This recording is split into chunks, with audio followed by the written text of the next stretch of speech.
10,000 pages, and not a single one to actually explain how the towers came down the way they did.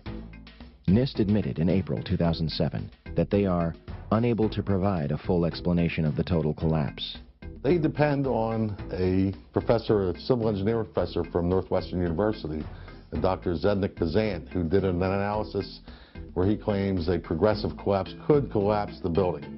Their argument in this paper is that this upper block of floors acts as a tamper to push down, so it stays fairly intact as a tamper.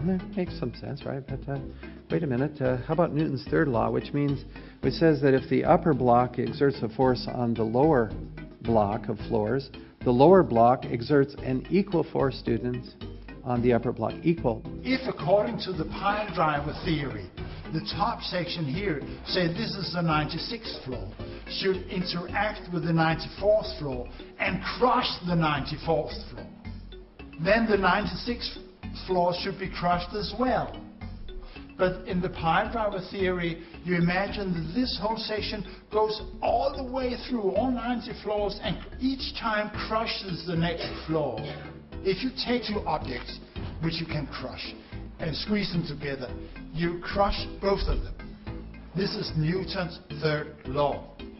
You cannot have the same object with the same strength and softness crushing this object without getting hurt itself. It's physically impossible. The pile driver theory not only violates Newton's second law, which we'll see in a while, but it also violates Newton's third. What many people don't realize is these buildings are built to handle several times the load above them. And in fact, in the towers, the perimeter columns could handle 5 times the load above them, and the core columns could handle 3 times the load above them. So that load above them, as you can see, had no chance to collapse the lower portion of the building, unless, and this is a big if, unless there was an impact with a deceleration.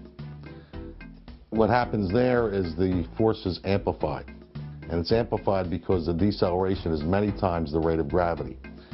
What has to happen, though, and you heard me use the word deceleration, is that the impacting object has to decelerate. And when it decelerates, it loses velocity. Well, the drop of the upper section of the North Tower, or World Trade Center 1, has been measured by a large number of people now. There is no deceleration.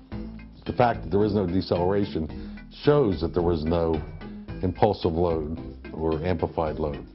Well, there's demolitions done in France which use what we call the burnage technique, where they take out a couple floors worth of columns with hydraulics. They take the columns out and they let the upper section of the building drop. And when it impacts the lower section, there's a very definitive, observable jolt, deceleration, and velocity loss. And you can see it in the graph. It is not there in the case of the North Tower. When you watch video closely, in the case of World Trade Center 1, you'll see that the upper section disintegrates itself. Its lower stories are breaking up before it even impacts the lower section. It appears to be a controlled demolition of its own of the upper section. So then, what is left? Where's this block, this tamper, that's supposed to wipe out the lower floors? Sorry, it ain't there, you know.